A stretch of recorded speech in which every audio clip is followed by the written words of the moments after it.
Maintenant, on a connu son amour. Mais il dit, nous aussi. Ça veut dire quoi? Il nous interpelle. Il essaie d'interpeller chacun de nous. Il dit, nous aussi, vas-y. Nous aussi, nous devons donner notre vie pour les frères. Donc, nous aussi, nous devons donner notre vie pour les... Ça, comment on appelle ça? On appelle ça l'expression de l'amour. Ou du moins, les langages de l'amour. Ça va? Donc, l'offrande à Dieu est une expression de notre amour. L'offrande est une expression, pardon, de notre amour pour Dieu. Alléluia. Alléluia. Frère, souvent, quand vous lisez un peu la Bible, on nous parle un peu de l'adoration. Quand vous lisez l'Ancien Testament, on dit Abraham partait adorer Dieu. C'est ça, non? Et Noé, il partait, les patriarches partaient adorer Dieu. Écoutez-moi très bien. Quand on parle d'adoration, ce n'est pas les chants. Ce n'est pas quand le groupe musical prend un micro et puis il chante, on dit voici un cantique d'adoration. Ce n'est pas de cette adoration dont il est question. Quand Abraham se lève pour aller adorer Dieu, il ne va jamais faire ou me présenter une adoration sans une offrande à Dieu. Jamais. Faut dire ça à ton voisin, jamais de la vie. Frère, on ne peut pas adorer Dieu. Le Dieu que j'adore. On aime dire ça, non?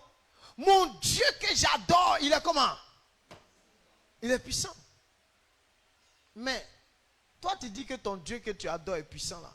Mais quand on regarde ton adoration, écoutez, lorsqu'on fait une adoration ou qui n'est pas suivie d'une offrande à Dieu, elle n'a pas de sens. C'est une adoration qui est vide. Qui me suit? Alléluia. Vous n'allez pas voir les patriarches dans l'histoire de la Bible aller adorer sans offrir à Dieu des offrandes. Jamais de la vie. Est-ce que ça va? Ça peut aller? On ne peut pas. Donc vous comprenez que c'est l'offrande qui donne de la valeur à l'adoration. Dis à ton voisin, c'est l'offrande qui donne la valeur à l'adoration. Donc, on aime adorer sans quoi? Sans offrande. Et l'adoration n'a pas de sens.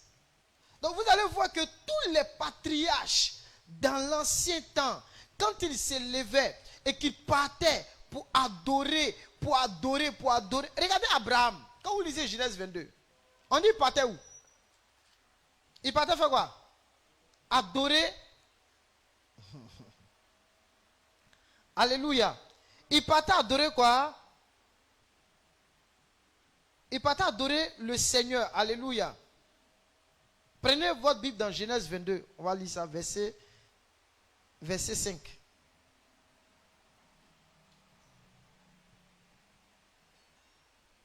Genèse 22, verset 5. Genèse 22, verset 5. Et Abraham dit à ses serviteurs, restez ici avec l'âne. Moi et le jeune homme, nous irons jusque là pour adorer et nous reviendrons auprès de vous. Nous irons où? Jusque là. Pour faire quoi? Et nous reviendrons auprès de... Mais d'adoration qu'Abraham allait offrir à l'Éternel là, qui était au centre de l'adoration? C'était qui? Non, il ne faut pas dire Isaac, c'est vague. C'était l'offrande de la vie d'Isaac qui était au centre de l'adoration. Donc, on n'adore pas un Dieu sans offrande. Jamais de la vie. Dis à ton voisin, on n'adore pas Dieu sans offrande. Alléluia. Amen, amen.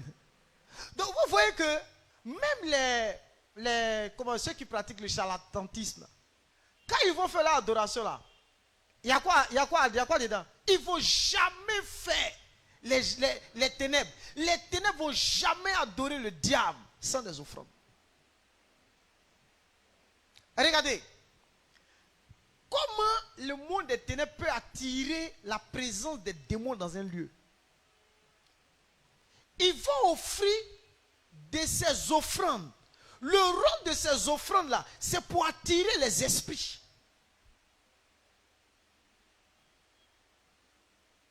C'est pour attirer les esprits.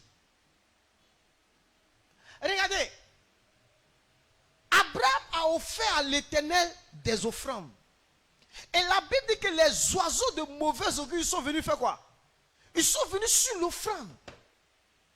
Et Abraham les chassa. C'est pour dire que l'image des oiseaux, c'est le monde des ténèbres. C'est qu'ils aiment ça.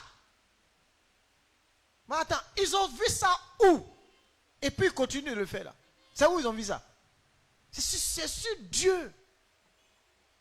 C'est-à-dire qu'ils ont copié ça sur qui? Sur Dieu. Frère, ce soir, regardez, je vais replacer l'offrande à Dieu au cœur de ta marche. Quand la femme qui avait 2 pièces d'argent, on pourrait dire que Jésus est trop mauvais. Mais pourquoi malgré qu'elle était en business, il a parlé, il a pris son don. Il pourrait dire que comme elle n'a rien, on n'a qu'à laisser.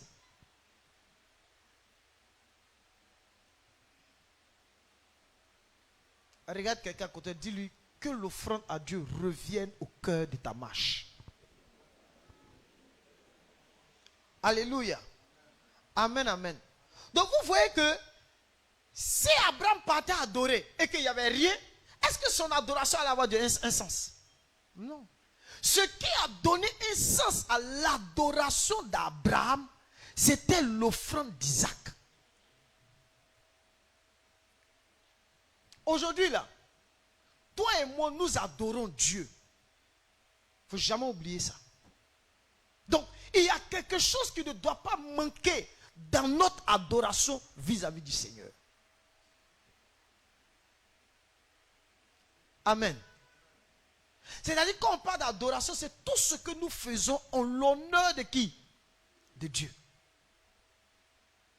Tout ce que nous faisons pour le plaisir de Dieu, il faut absolument mettre l'offrande au cœur de notre adoration. Quand Abraham l'a fait, on a vu les résultats. Alléluia. Alléluia. Amen, amen. L'offrande à Dieu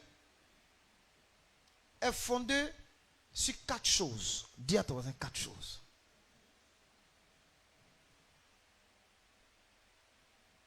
La première, c'est ce qu'on vient de citer, l'adoration. Amen, amen. La deuxième, l'amour. On a dit, on donne à Dieu parce que c'est une expression, l'offrande à Dieu est une expression de notre amour pour Dieu. La troisième, l'offrande à Dieu est fondée sur notre foi. Dis amen.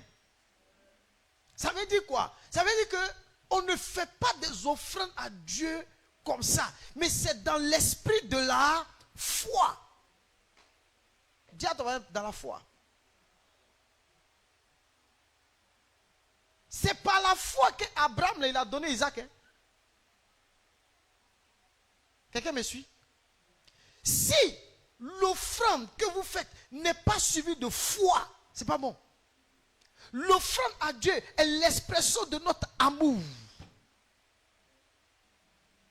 Premièrement, il a dit l'adoration. Deuxième, il a dit quoi? Troisième, il a dit quoi? La foi. Et quatrièmement, la consécration. Alléluia. C'est-à-dire, l'offrande, c'est l'image de notre consécration. Comme la femme qui avait les 2 petites pièces d'argent. Le fait qu'elle ait donné son argent, c'était l'image de consacrer. Et regardez, les avares sont dangereux. Quand quelqu'un a le sens du donner, en Christ, c'est quelqu'un qui montre que sa vie est consacrée à Dieu. Là, t'as pas amen, hein? Non, ton amen est faible, hein? Non, si aujourd'hui il s'est levé et qu'il a donné, aujourd'hui là, c'est qu'il va revenir encore parce qu'il a trop écouté. C'est quelque chose qui ne doit jamais cesser dans ta vie. Dans ta vie, tu ne dois jamais cesser de le faire.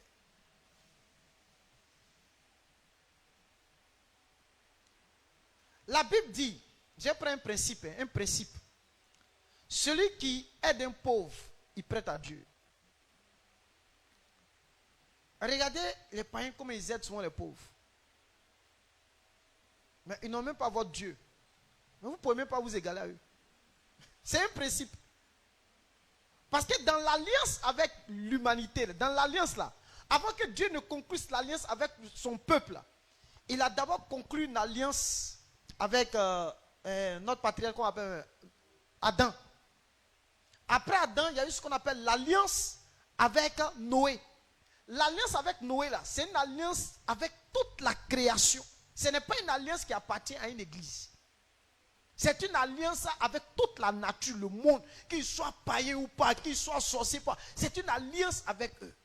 Maintenant, dans l'alliance, là, regardez ce que Dieu a dit. Prenez Genèse 8, verset 22.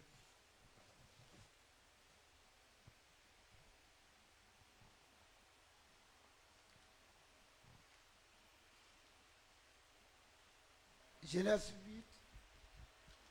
8, 22. Genèse 8, verset 22. Cham. Non, Genèse 8. Genèse 8, verset 22. Mhm. Tant que la terre subsistera, les semailles et la moisson, le froid et la chaleur, l'été et l'hiver, le jour et la nuit ne cesseront point. Bon, ça là, c'est pour qui? C'est pour qui? C'est pour l'église, quoi?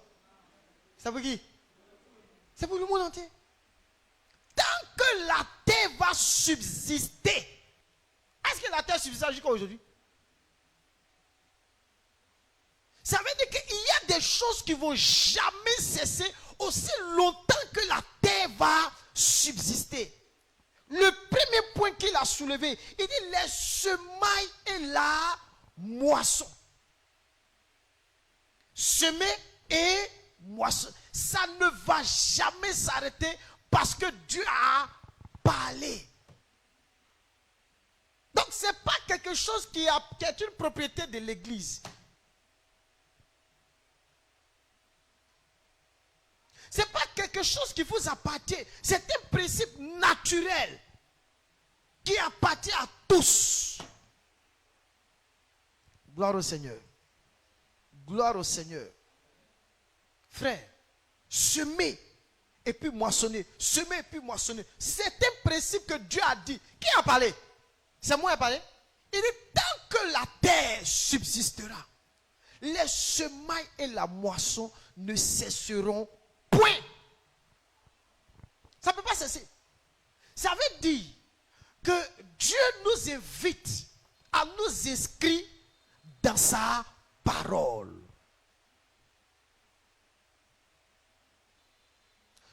Dieu ce soir veut nous encourager à lui apporter des offrandes. Vous êtes déjà privilégiés à cause du fait que vous avez cru en Jésus-Christ. Voilà le privilège dans lequel vous êtes. Ceux qui n'ont pas encore cru et qui pratiquent cela, mais c'est, vous les voyez vous voyez comment les choses se passent. Vous voyez comment les choses se passent. Le gars, il s'en va, il dit non. Souvent, il est là, il dit non, qu'à prier seulement. Prions, ça va aller. Prier. Attends, son voisin qui est à côté là, lui, chaque jour, il est en train d'immoler les moutons, les bœufs. Il immole seulement. Lui, il ne laisse pas pour lui. Hein. Il envoie seulement. et il t'étouffe. Tu es là, tu dis Éternel, Éternel, Éternel est où? Puis après tu t'assois, tu croises les bras. Mais j'ai pris jusqu'à il y a quoi? Dites vos mots. Il n'y a rien. Parce que on n'a pas compris que ces gens-là, ils ont bien développé ça dans leur esprit.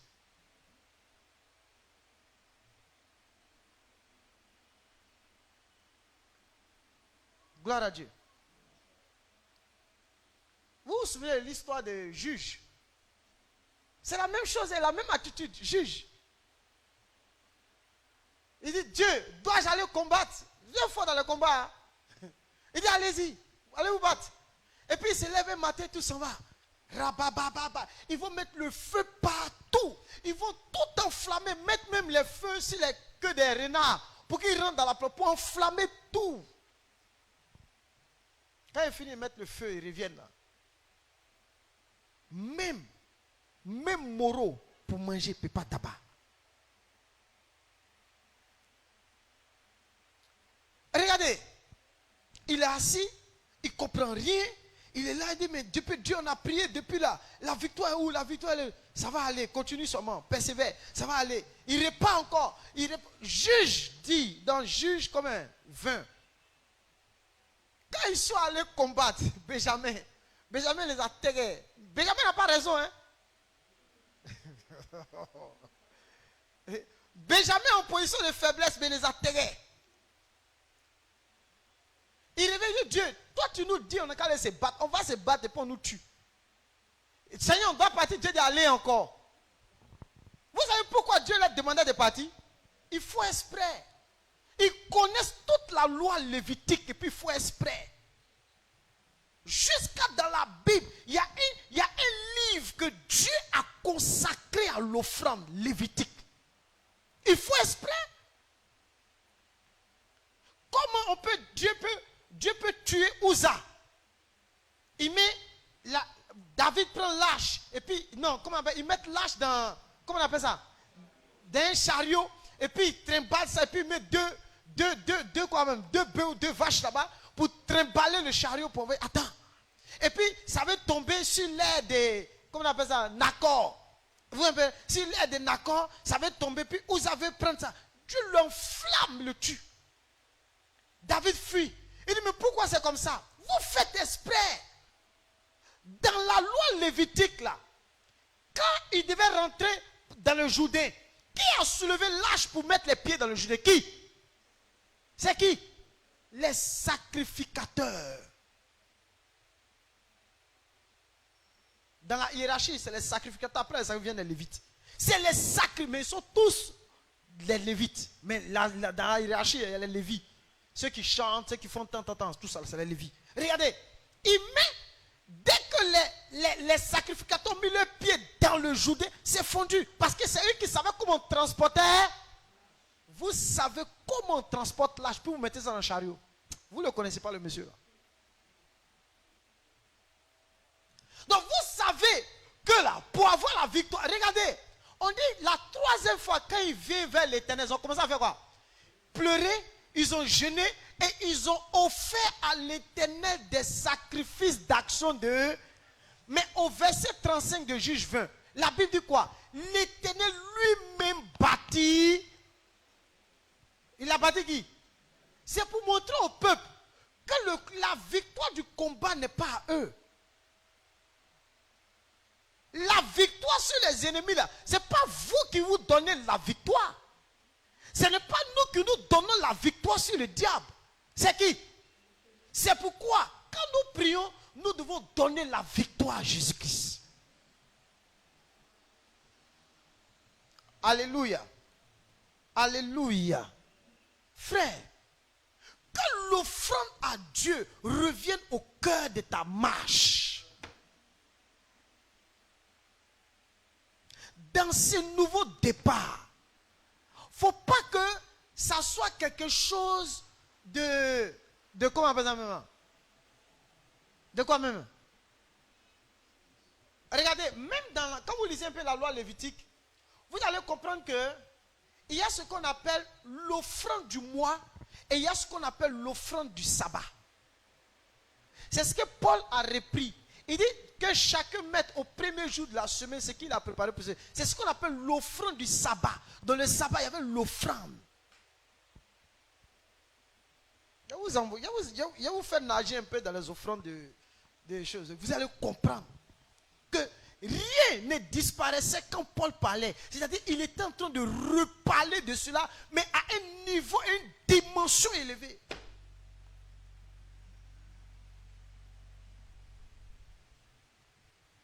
Amen, amen. Ça va? Ça peut aller? Dieu lui-même, en tant que Dieu, il a fait don à l'homme. La première chose que Dieu a donnée à l'homme, c'est la terre. Regardez Dieu, hein, lui-même, il a fait offrande à l'homme. Il a donné la terre à l'homme. Après, qu'est-ce qu'il a donné à l'homme? La vie. La vie. La vie, c'est Dieu. Attends, tout ce qu'on a là, c'est quoi? C'est une offrande de qui? Dieu. Regardez comment Dieu nous a fait don. Il nous a donné la terre. Deuxièmement, il nous a donné quoi? La quoi? La vie. Troisièmement, qu'est-ce qu'il a donné à quoi à l'homme après? Il a donné un jardin d'Éden à qui? On dit planter un jardin, il dit cultive-le, garde-le. Il a donné à l'homme. Après, il a donné quoi encore? Foyer. Foyer, c'est un don de Dieu. Il a donné foyer à l'homme. Après, il a donné quoi encore? Il a donné le salut à l'homme. Il a donné après la résurrection et la vie éternelle. Donc, regardez tous ces dons que Dieu a fait à l'humanité. Donc, pourquoi nous ne devons pas concevoir, nous ne devons pas accepter de faire aussi à l'Éternel des offrandes, de faire des offrandes aussi à Dieu? Pourquoi? Quand on dit que nous sommes des escrocs, on s'en fout. Si c'est la vérité, que toute la gloire revienne à Jésus-Christ. Gloire à Dieu. Gloire à Dieu. Donc face à tous ces dons et ces offrandes que Dieu a fait à l'humanité, celui qui dit que l'offrande est absurde, il offense Dieu. Même les gens que vous voyez bavardent partout là, quand ils doivent faire l'adoration, ils ne vont pas faire offrande alors combien? Hein? Allez au Nigeria, les gourous qui sont au Nigeria, quand je parle de gourous, je ne parle pas des pasteurs, je parle des gourous qui sont dans le mysticisme et que les artistes vont voir là. Il y a une dame même en France là, où les artistes vont la voir pour qu'elle leur donne du succès là. Comment ça s'appelle même là? Elle s'habille comme elle veut là, elle dépense près de combien d'euros par jour là? Elle est bizarre là. Vous savez combien d'offrandes ces artistes ça lui apportent? C'est les mêmes qui ont venu s'asseoir et dire que Dieu. Vous pensez que Dieu là, il est idiot quoi? Alléluia!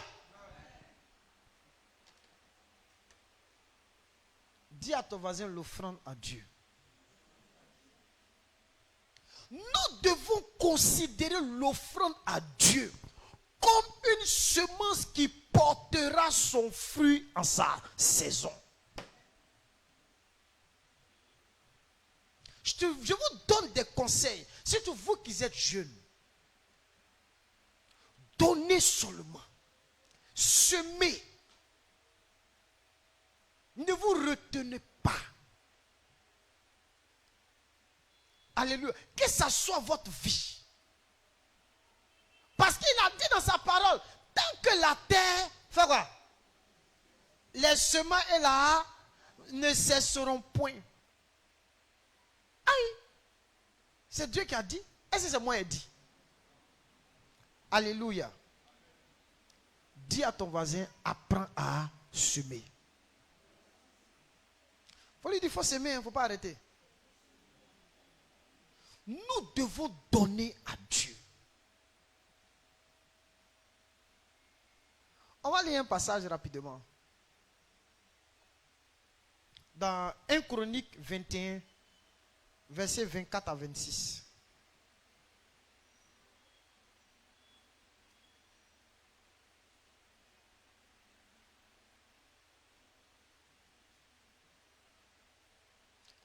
Vous y êtes 1 Chronique, hein?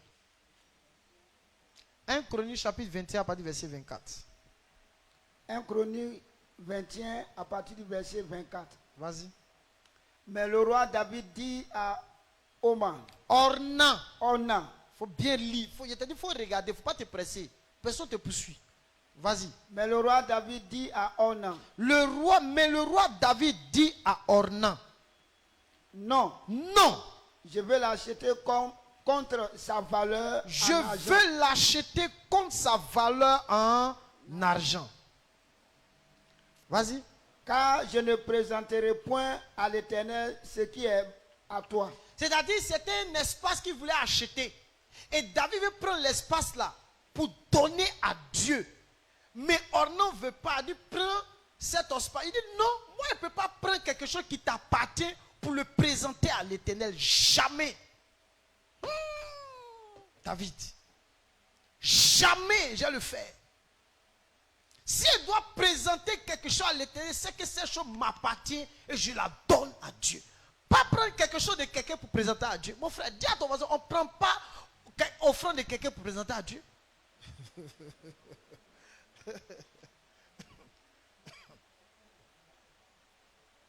Lui-même, qui t'a dit, mais il veut qu'on présente à Dieu? Est-ce que tu me suis même? Tu me suis? Regarde, je vais te donner un conseil. Si tu as construit des maisons que tu as mis en location, arrange-toi pour prendre une partie. C'est que même si tu as fait 20 maisons, enlève une maison, puis donne ça à Dieu. Tu vas voir. Qui me suit? Continue la lecture. Et je n'offrirai point un holocauste qui ne me coûte rien. Il dit, je n'offrirai point. Regardez la mentalité de David. Un holocauste à Dieu qui ne me coûte rien. Ça veut dire, David connaissait la valeur de celui qu'il adore. Parfois, nous estimons la valeur de celui qu'on adore par nos dons.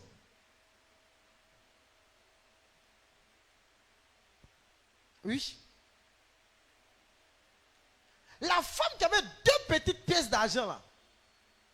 Pourquoi Jésus a dit qu'elle a donné? Parce que c'est tout son trésor qu'elle avait pour vivre qu'elle a porté à Dieu.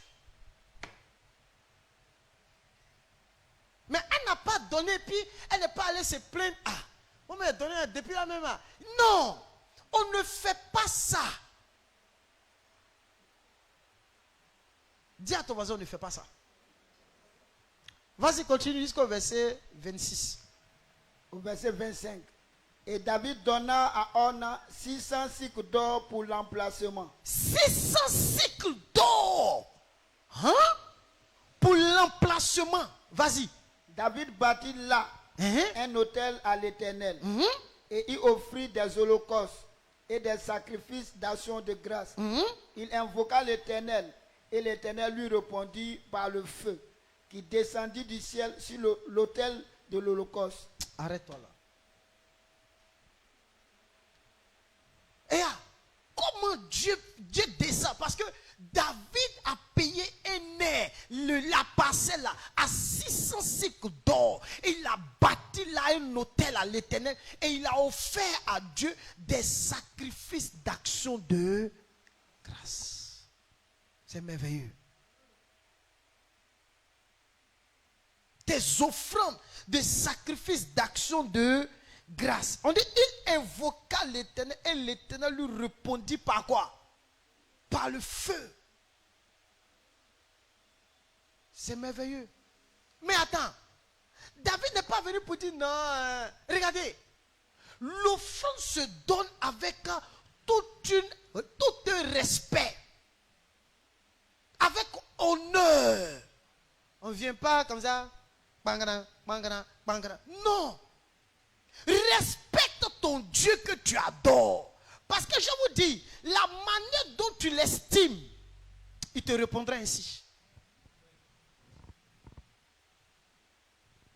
Non, non, c'est ce que viens, mais puis ça arrive.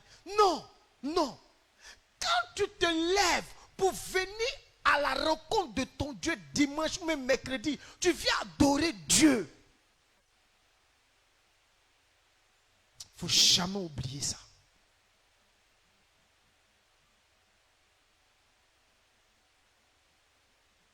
Regardez, souvent même quand on travaille et qu'on nous paye et qu'on a notre argent, on ne calcule pas Dieu à l'intérieur de ce qu'on a.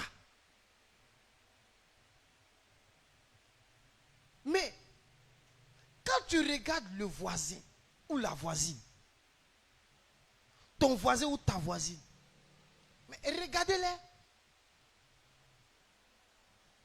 Vous n'êtes pas encore allé en Asie ou même vous n'êtes pas encore fait les pays des Arabes. Allez-y. J'ai dit, non, ils sont forts. Donner, c'est comme du jeu pour eux. Mais attends, il ne faut pas être surpris que le gars là, les choses roulent pour lui. Ça roule pour lui. Ça roule pour lui. Des gens qui travaillent, des gens qui ont des entreprises, des gens qui font des affaires, mais on ne voit jamais l'offrande à Dieu au cœur de ce qu'il faut. Mais le païen qui est à côté là, il ne faut pas te comparer à lui. Dieu là, il sait qu'il est grand pour toi, c'est bon, il n'y a pas de souci. Il a pardonné tes péchés, il t'a lavé, t'a purifié. Quand l'album va venir, il va te préparer à partir. Mais pour ce qui concerne ici là, la manière dont tu vas aller là, tu ne vas pas décoller. Lui, il va toujours décoller.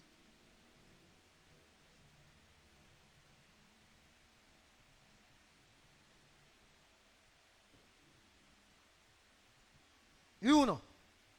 C'est comme ça. Alléluia. Est-ce que la parole te fait du bien même? Hein? Il dit, je ne peux pas donner des choses qui n'ont aucun sens à Dieu, qui n'ont pas de valeur à Dieu. Pourquoi? C'est David qui dit, hein? Ce n'est pas toi. C'est David qui dit. Allons-y dans Exode. On va voir ce que Dieu a demandé. Exode 25, verset 1.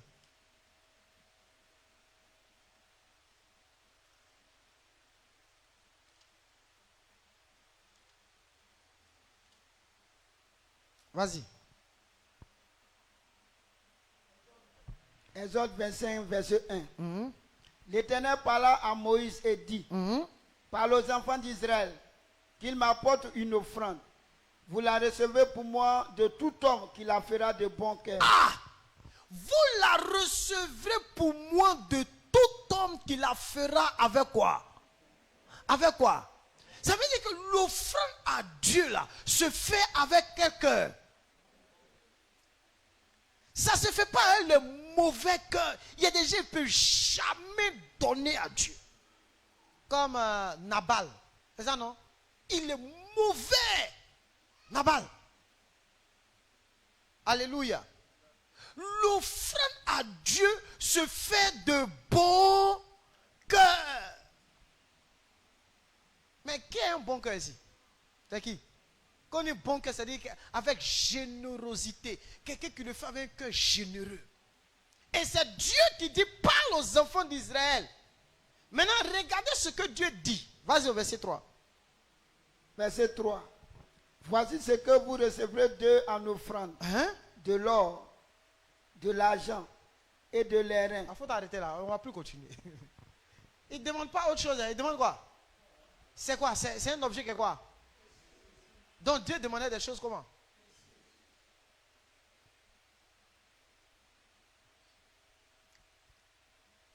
Il dit de l'or, de l'argent, de l'airain. Après on va lire tout ce qui est cité là. C'est des choses qui étaient rares. C'est ce que Dieu demandait. C'est Dieu, le même Dieu de la Bible, le Dieu de l'Ancien Testament. C'est lui qui demandait ça. C'est le même Dieu du Nouveau quoi? Est-ce qu'il a changé? Alors, donner à Dieu. Amen. Allons-y dans Genèse, toujours Genèse 15, verset, Genèse chapitre 15. On va voir le résultat de ce que Dieu,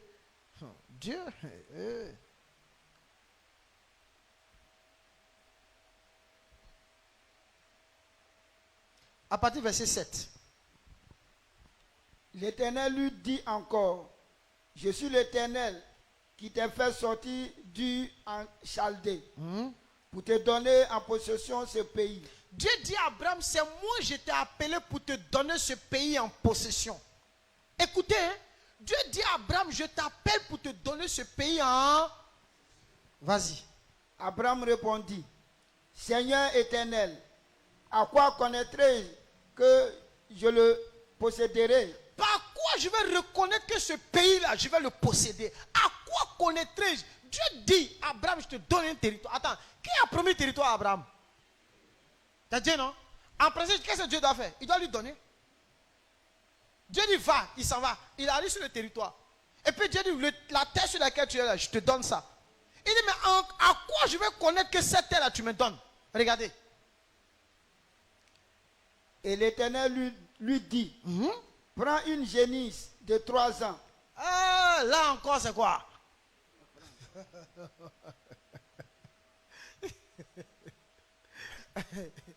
Ah, son affaire là, ça finit bien. Hein?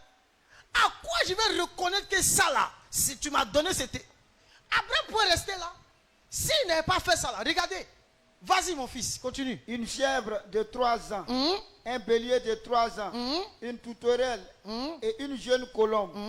Abraham prit tous ces animaux, les coupa par le milieu et mit chaque morceau l'un vis-à-vis de l'autre.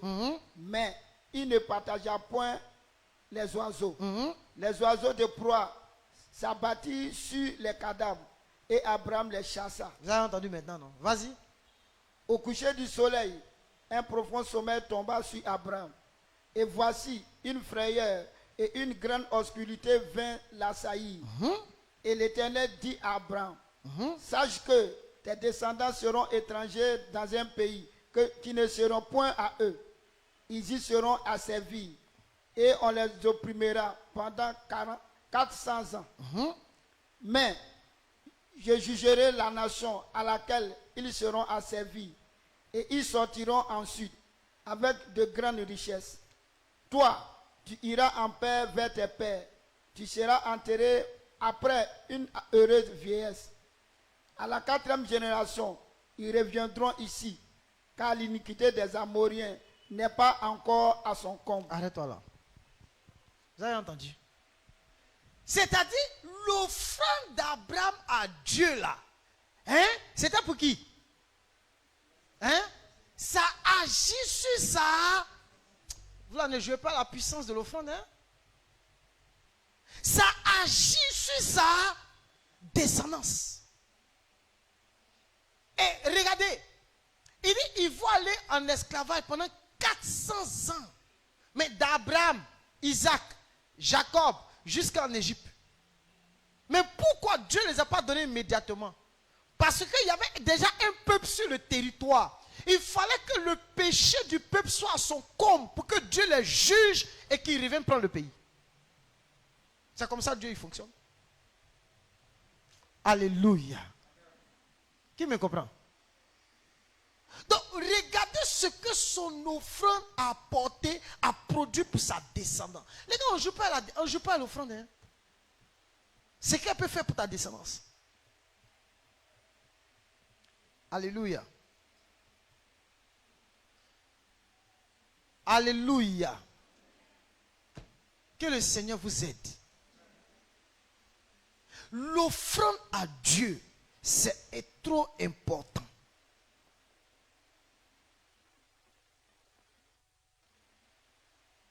Frère, si tu as cessé, c'est pas bon.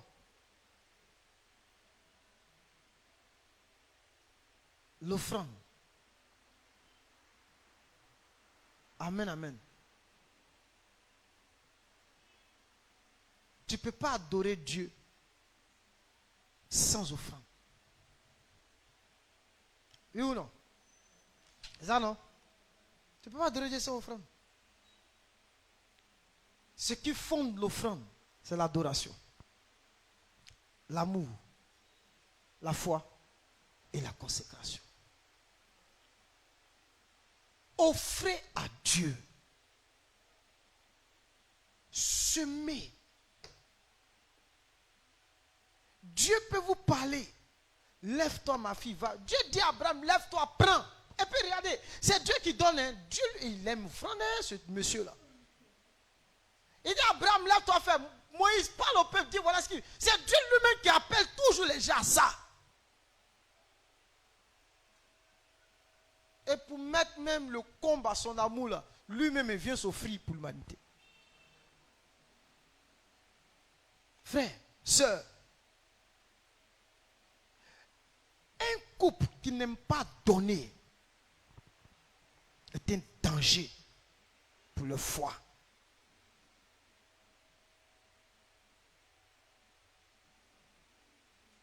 Amen, amen. C'est un danger. Monsieur n'aime pas donner. Madame n'aime pas donner. Ils sont avares. Et quand c'est comme ça, Dieu les regarde. Mais vous regardez les cahiers.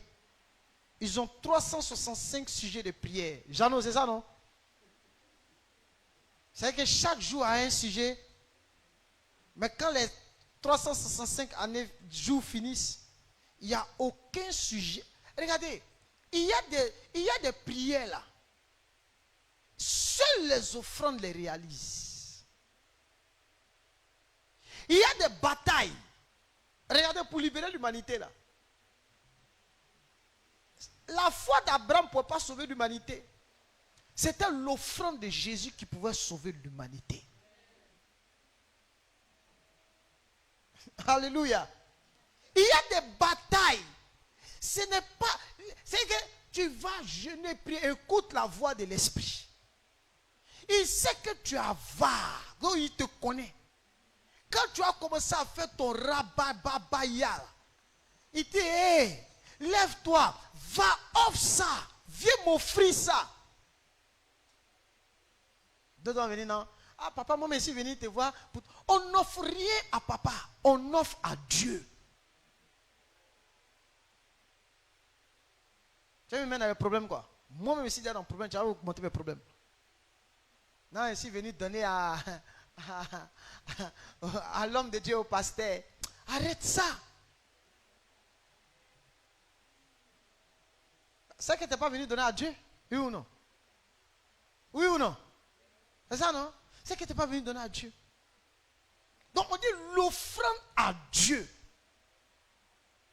Mais comme Dieu a mis le sacrificateur qui est là, tu viens pour honorer Dieu à travers son représentant. C'est tout.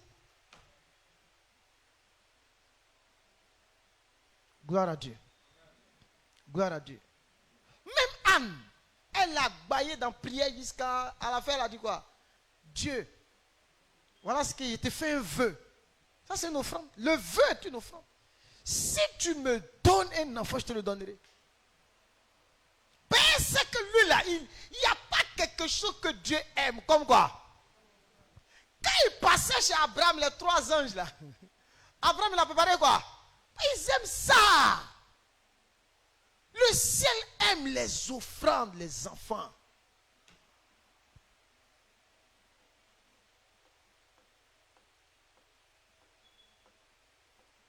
Alléluia. Alléluia. À partir d'aujourd'hui, je viens, bon, ce soir c'est une introduction. Amen. Mais il faut que ça soit ta culture. Il faut que ça fasse partie de toi. Il ne faut pas trop parler, agir. Quand ta main droite donne, la main gauche ne doit pas savoir. Dieu même dit que tes deux mains qui sont ensemble là, faut pas, l'autre va dire, à cause de frère, il ne faut pas dire ça. Afin de frère, Dieu ne joue pas à ça. C'est que tellement il veut que l'offrande soit intime entre vous deux là. C'est que toi, même ton propre corps là, il y a quelqu'un qui ne doit pas savoir. Ton corps, c'est que. Non, Dieu. Alléluia. Alléluia. Qui veut s'engager dans cette œuvre de bienfaisance là?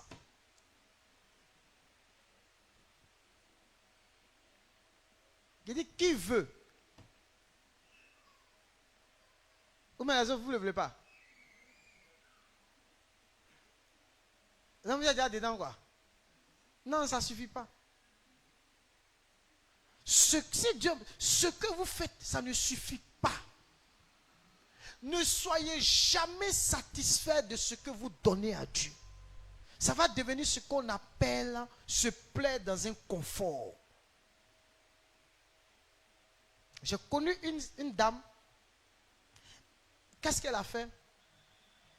Elle allait vendre sa raquette. Puisqu'elle jouait au tennis avant. Elle a vendu sa raquette et elle allait donner à Dieu. Et puis Dieu l'a visité. Elle dit non, si tu l'as fait, c'est que on va encore aller. Donc elle ne fait qu'aller au-delà. Donc elle et puis Dieu, quand la regarde, les gens l'appellent offrande. Parce qu'elle a bâti sa vie sur ça.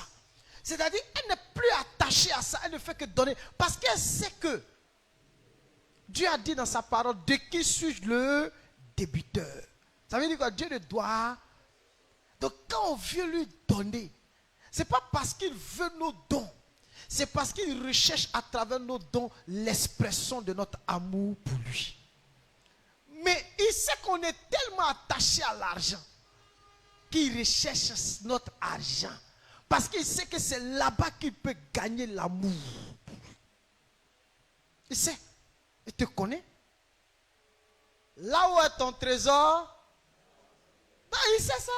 Donc quand il veut ton cœur là, c'est quoi il cherche d'abord? Pour avoir ton cœur, c'est ton trésor qu'il veut d'abord. Parce qu'il sait que s'il a eu ton trésor, c'est qu'il a eu ton quoi? Ton cœur. Que Dieu nous aide. On acclame le Seigneur Jésus.